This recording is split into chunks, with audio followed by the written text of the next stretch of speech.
जय श्री राम। मंगल भवन अमंगल हारी, द्रवहु सुदशरथ अजर बिहारी। जय सिया राम जय जय सिया राम।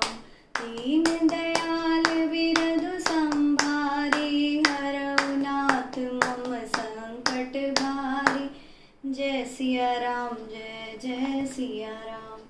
जय सिया राम जय जय हनुमान। उनके नील कमल और गंभीर मेघ के समान श्याम शरीर में करोड़ों कामदेवों की शोभा है। लाल लाल चरण कमलों के नखों की ज्योति ऐसी मालूम होती है मानो लाल कमल के पत्तों पर मोती बिखर गए हों।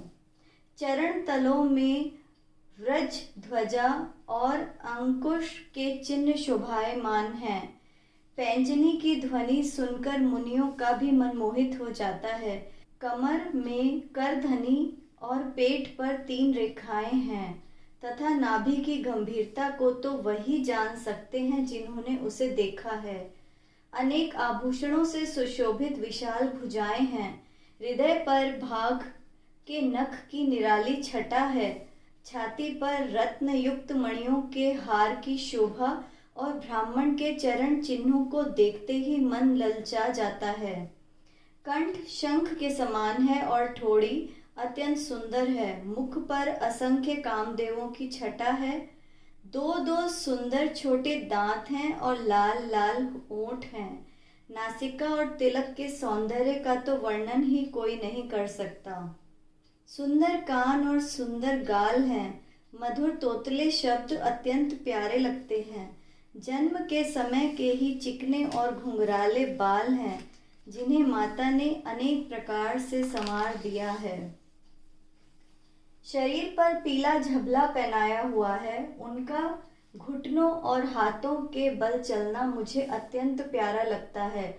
उनके रूप का वर्णन वेद और शेष जी भी नहीं कर सकते। उसे केवल वही जान सकते हैं जिसने कभी स्वप्न में भी उसे देखा हो। जो सुख के पुंज मोह से दूर तथा ज्ञान वाणी और इंद्रियों से अतीत हैं, वे भगवान दशरथ और कौशल्या के प्रेम के वश होकर बाल लीला करते हैं। इस प्रकार संपूर्ण जगत के माता पिता श्री राम जी अवधपुर के निवासियों को सुख प्रदान करते हैं। जिन्होंने श्री रामचंद्र जी के चरणों में प्रीति जोड़ी है, हे भवानी, उनकी यह प्रत्यक्ष गति है कि भगवान उनके प्रेमवश बाल लीला करके उन्हें आनंद दे रहे हैं। श्री रघुनाथ जी से विमुख रहकर मनुष्य भले ही करोड़ों उपाय करे, परंतु उसे संसार के बंधन से कोई नहीं छुड़ा सकता। जिसने सब चराचर जीवों को अपने वश में कर रखा है, वह माया भी प्रभु से डरती है। भगवान माया को अपनी बोह के इशारे पर नचाते हैं। ऐसे प्रभु को छोड़कर और किसका भजन किया जाए। मन वचन और कर्म से चतुराई छोड़कर भजन करते ही श्री रघुनाथ जी कृपा करेंगे। इस प्रकार प्रभु श्री रामचंद्र जी ने बाल क्रीड़ा की और समस्त नगरवासियों को सुख प्रदान किया। कौशल्या जी कभी उन्हें गोद में लेकर हिलाती डुलाती और कभी पालने में लिटाकर झुलाती थीं। प्रेम में मगन कौशल्या जी को रात दिन का बीतना पता ही नहीं लगता था। पुत्र के स्नेहवश माता उनके बाल चरित्रों का बखान किया करती थी। एक बार माता ने श्री रामचंद्र जी को स्नान कराया और श्रृंगार करके पालने पर लिटा दिया। फिर अपने कुल के इष्ट देव की पूजा के लिए स्नान किया।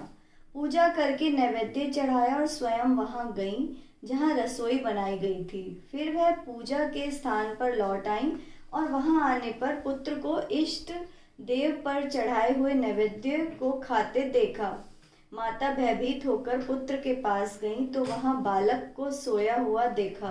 फिर पूजा स्थान में लौटकर देखा तो वही पुत्र वहां भोजन कर रहा था। इससे उनके हृदय में कंपन होने लगा और मन का धीरज नष्ट होने लगा। वह सोचने लगी कि यहाँ और वहाँ मैंने 2 बालक देखे, यह मेरी बुद्धि का भ्रम है अथवा कोई विशेष कारण है। प्रभु श्री रामचंद्र जी माता को घबराया हुआ देखकर हंस दिए। फिर उन्होंने माता को अपना अद्भुत रूप दिखलाया जिसके एक एक रोम में करोड़ों ब्रह्मांड समाये हुए हैं। अगणित सूर्य, चंद्रमा, शिव, ब्रह्मा, अनेक पर्वत, नदियां, समुद्र, पृथ्वी, वन, काल, कर्म, गुण, ज्ञान और स्वभाव तथा वे पदार्थ भी देखे जो कभी सुने भी न थे। उन्होंने माया को देखा कि भगवान के सम्मुख हाथ जोड़े खड़ी है, जीव को देखा जिसे वह माया नचाती है, और फिर भक्ति को भी देखा जो उस जीव को माया से छुड़ा देती है। माता का शरीर पुलकित हो गया, मुख से बोल नहीं निकलता। तब आंखें मूंदकर उन्होंने श्री रामचंद्र जी के चरणों में सिर नवाया। माता को आश्चर्यचकित देखकर श्री राम जी फिर बाल रूप हो गए। माता स्तुति भी न कर पाती। वह डर गई कि मैंने परमात्मा को पुत्र समझ लिया। श्री हरि ने माता को अनेक प्रकार से समझाया कि हे माता सुनो, यह बात कहीं कहना नहीं। कौसल्या जी बार बार हाथ जोड़कर विनय करती हैं कि हे प्रभु, मुझे आपकी माया अब कभी दिखाई न दे। मंगल भवन अमंगल हारी, रवहु सुदशरथ अजिर बिहारी। जय सिया राम, जय जय सिया राम। दीन दयाल बिरधु संभारी, हरहु नाथ मम संकट भारी। जय सिया राम, जय जय सिया राम। जय सिया राम, जय जय हनुमान। जय श्री राम।